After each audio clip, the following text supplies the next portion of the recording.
Welcome to TV9 Digital Shorts, giving you the 9 top stories of the day. I'm your host Priyanka Deo. Let's get started. Coronavirus cases in India have almost reached 80 lakh people, with just about 44,000 people testing positive over the last 24 hours. The coronavirus death toll has increased to over 1,20,000 people. Speaking of COVID-19, officials from the EU, the European Union, have warned that there will not be enough COVID-19 vaccines for every single person in Europe until 2022. The EU, which consists of 27 nations, has so far accumulated over 1 billion potential vaccines, and to be able to take care of each and every citizen, it is negotiating the purchase of another billion vaccines from other companies. The EU has stated that vaccines would be ready by early next year. In international news, a Russian research ship has found evidence of frozen methane deposits in the Arctic Ocean, which have started to release. Now, these deposits are also referred to as sleeping giants of the carbon cycle and are releasing over a large area of the continental slope of the East Siberian coast. According to scientists, the reason for these methane deposit releases is driven by human climate disruption, which has caused intrusion of warm Atlantic currents in the East Arctic. Now, these emissions can have serious climate consequences. In India, the first phase of voting for the Bihar Assembly elections has begun today as of 7 a.m. and will end at 6 p.m. The voting is taking place across 71 constituencies and 16 districts in the state. The polling for the constituencies will happen on November 3rd and November 7th, 2020. Also in India, Delhi's air quality has deteriorated due to an increase of pollutants in the atmosphere.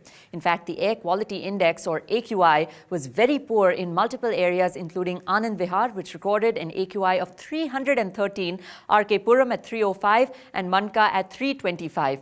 Every winter, the AQI in Delhi slips to a dangerous low, and this year, experts have said that increased pollution can aggravate the coronavirus.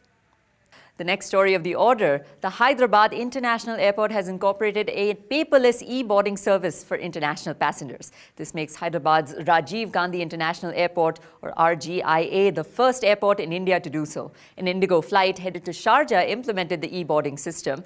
With this system, passengers do not need to print out boarding passes, but can show them on their phones. Now, airport authorities will then scan the e-boarding passes to validate them and let passengers on the flight. In tech, social media site Reddit announced a work-from-home policy for good, where employees can choose to work from office, remotely, or a combination of the two. In the USA, Reddit is also keeping in mind high-cost living areas like New York City and San Francisco and will adjust the salaries accordingly. In addition to that, office spaces will also be redesigned at Reddit. These workspaces will include casual and coffee shop-style seating, as well as private areas for focusing.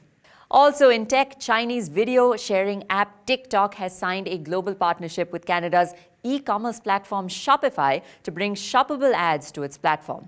Now, with this deal, Shopify merchants can create a TikTok for business account and turn existing product images into videos that can be used as ads. On the deal, Vice President of Product at Shopify, Satish Kanwar, said, and I quote, "TikTok is one of the world's fastest growing entertainment platforms with over 100 million highly engaged users in the US alone."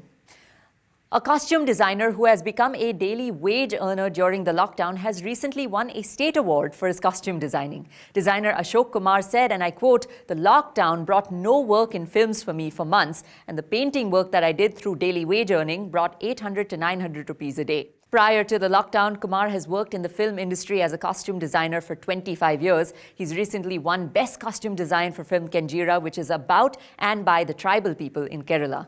Ashok Kumar need not be stuck to daily wage earning for longer, though. He's all set and confirmed to begin designing next month.